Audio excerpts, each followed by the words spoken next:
आप लोगों ने टार्ज़न मूवी तो देखी होगी। अगर मैं कहूँ कि सच में किसी कार में किसी आत्मा का बसेरा होता है तो क्या आप लोग यकीन करोगे? मुझे पता है गाइज, आप लोगों को इस बात पर यकीन नहीं होने वाला है और वैसे भी बहुत मुश्किल होता है इन सब बातों पर यकीन करना। ये जो स्टोरी आप लोग सुनने वाले हो, इस स्टोरी में जो होने वाला है, इसको सुनने के बाद आप सबके होश उड़ने वाले हैं और हो सकता है आप सबको इन बातों पर यकीन हो जाए। कहानी शुरू करने से पहले आप लोग बाबा की हवेली को सब्सक्राइब कर दो और वीडियो को लाइक कर दो, क्योंकि मुझे पक्का यकीन है ये वीडियो आप लोगों को बहुत पसंद आने वाली है। और वीडियो को लास्ट तक जरूर देखना, क्योंकि लास्ट में ही पता चलेगा कि असल कहानी क्या है। ये कहानी है फरहान की, जिसने मुझे इंस्टाग्राम पर डीएम करके बताया है। जब मैंने ये कहानी टेक्स्ट में पढ़ी तो मुझे यकीन नहीं हुआ, क्योंकि ये कहानी बिल्कुल एक बनी बनाई कहानी लग रही थी। तो मैंने जब कॉल किया फरहान को तो मैंने बताया फरहान को कि भाई मुझे इस कहानी पर यकीन नहीं हो रहा है, क्या ये सच में हुआ है आपके साथ? जब मैं फरहान की आवाज़ सुना उस कहानी को सुनाते हुए, तो फरहान की आवाज़ सुनकर मुझे यकीन हो गया कि बंदा सच बोल रहा था, क्योंकि उसकी आवाज़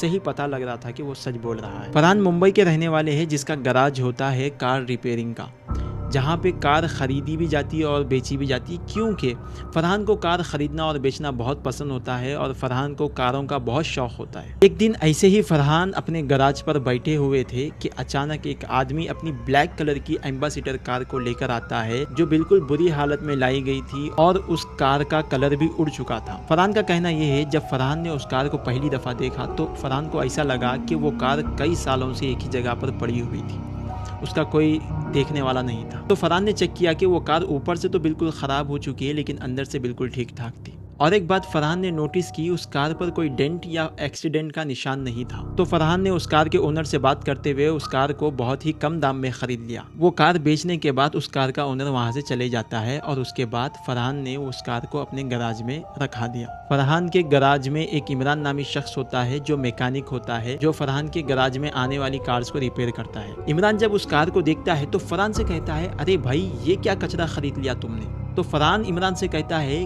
कि भाई कुछ टाइम दे दे, इस कचरे को अपन सोना बनाते हैं। उसके बाद जैसे ही शाम होती है फरहान अपने घर वापस चले जाता है, लेकिन इमरान उसी गराज में रहा करता था, क्योंकि इमरान किसी दूसरी सिटी से आकर मुंबई में जॉब कर रहा था। जैसे ही रात हो जाती है, इमरान डिनर करके उस कार के पास जाता है और उस कार को देखता है। जैसे ही इमरान उस कार का डोर ओपन करता है, एक अजीब सी आवाज़ आती है इमरान को, जैसे कोई औरत दर्द में रो रही हो।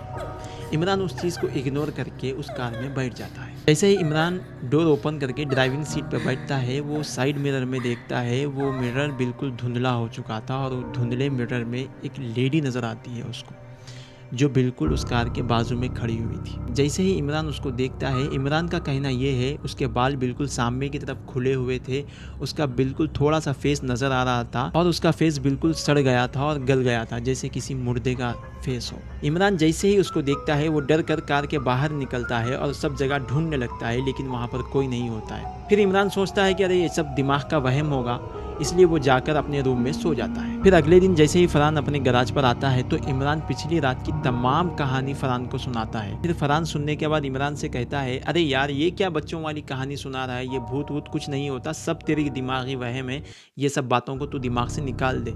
लेकिन इमरान को इतना ज़रूर पता लग चुका था कि उस कार में कुछ ना कुछ तो गड़बड़ है। उसके बाद फरहान ने कार के न्यू पार्ट्स खरीद कर उस कार की रिपेयरिंग शुरू कर दी। फरहान जब उस कार की डिक्की खोलता है तो उसे एक अजीब सी स्मेल आती है, जैसे कोई जानवर मरा हुआ हो। फरहान इग्नोर कर देता है, ये सोच कर के शायद हो सकता है इस डिक्की में कोई चूहा मरा हो। फिर फरहान उस कार को 1 वीक तक बिल्कुल रेडी कर देता है, बिल्कुल तैयार कर देता है।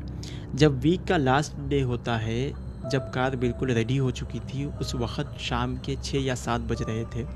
फरहान सोचता है, अरे यार अभी तो रात हो चुकी है, तो मैं अभी घर के लिए निकल जाता हूँ, नेक्स्ट डे आके इसका टेस्ट ड्राइव करूँगा। फरहान तो गराज छोड़ कर निकल जाता है, लेकिन इमरान उस गराज में होता है। जब इमरान अपना डिनर कंप्लीट करके उस कार को देखता है तो उसके अंदर एक क्यूरियोसिटी आती है कि चलो इस कार का टेस्ट ड्राइव लिया जाए। उस वक्त रात के 12 या 1 बज रहे थे। इमरान गराज से कार निकालता है और रोड पर निकल जाता है। यहाँ से जो कहानी में मज़ा आने वाला है ना गाइस, इसको सुनने के बाद आप लोग शॉक्ड होने वाले हो। जैसे ही इमरान कार को रोड पर निकालता है, उसको ऐसा महसूस होता है जैसे उसके पीछे कोई बैठा हुआ हो। एक अजीब सा कार में टेम्परेचर बढ़ जाता है, जैसे बहुत ज़्यादा वहशत होती है इमरान को और गर्मी लगने लगती है। जैसे ही इमरान कार का मिरर ठीक करके देखता है, वही औरत उसके पीछे बैठी हुई थी जो गैराज में उसको दिखी थी। जैसे ही इमरान उसको देखता है, वो कार को ब्रेक लगा देता है और फिर जैसे ही इमरान कार को ब्रेक लगाकर पीछे मुड़कर देखता है, वो औरत वहाँ से गायब हो चुकी थी। फिर इमरान कार स्टार्ट करके अपने गैराज के लिए डरते हुए निकल जाता है। अगले दिन सुबह मॉर्निंग में फरहान जब अपने गैराज को आता है तो देखता है कि वहाँ पर इमरान भी नहीं है और वो कार भी नहीं है। फरहान सोचता है शायद हो सकता है इमरान टेस्ट ड्राइव पे कार लेकर गया हो। फरहान वहाँ पर बहुत देर तक इंतज़ार करता है इमरान का। ना इमरान आता है ना वो कार आती है। अब आप लोग भी सोच रहे होंगे कि ये कार आखिर कहाँ गई और इमरान कहाँ पर गया। ऐसे ही इंतज़ार में फरहान बैठा हुआ था कि अचानक जो है सो फरहान को एक हॉस्पिटल से कॉल आता है, इमरान हॉस्पिटल में एडमिट है, क्या आप अभी हॉस्पिटल आ सकते हो। जैसे ही फरहान हॉस्पिटल पहुंचता है तो देखता है इमरान बेड पर पड़ा हुआ था, उसका एक हाथ एक पाँव टूटा हुआ था और उसके सर पर चोट लगी हुई थी। फरहान इमरान के पास जाता है और पूछता है आखिर तू हॉस्पिटल पहुंचा कैसे भाई। इमरान ने कहा कल रात मैं कार लेकर बाहर निकला था टेस्ट ड्राइविंग के लिए, तो मैंने देखा कि वही लेडी मेरे पीछे की सीट पर बैठी हुई थी जो गैराज में मुझे दिखी थी। मैंने उस लेडी को इग्नोर करके जब गैराज के लिए निकला तो मेरी कार की स्पीड बहुत तेज़ थी। कुछ ही दूर जाने पर अचानक वही लेडी मेरे कार के सामने आ जाती है और मैं उसको लेकर जाके ठोक देता हूँ। उसके बाद मेरी कार पलट जाती है, उसके बाद मैं बेहोश हो जाता हूँ। फरहान सोचता है इमरान झूठ क्यों बोलेगा, कुछ तो बात है उस कार में जिसकी वजह से ये सब घटनाएं हो रही है।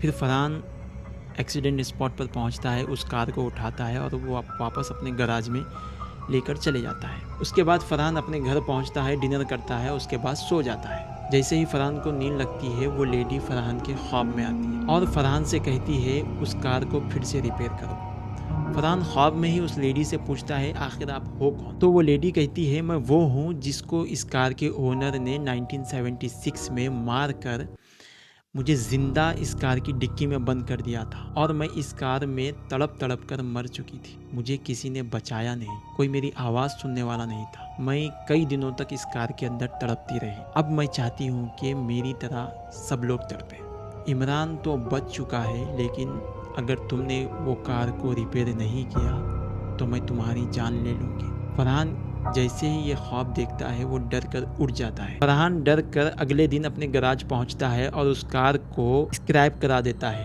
और फिर स्क्रैप करा के उस कार को बेच देता है। तो गाइज आप लोगों को क्या लगता है फरहान के साथ ये घटना सच में हुई है? कमेंट करके बताओ। और ऐसे ही वीडियोस देखने के लिए क्या करना पता है, बाबा की हवेली को सब्सक्राइब करना। आप लोग सब्सक्राइब करें तो मुझे हिम्मत मिलती है।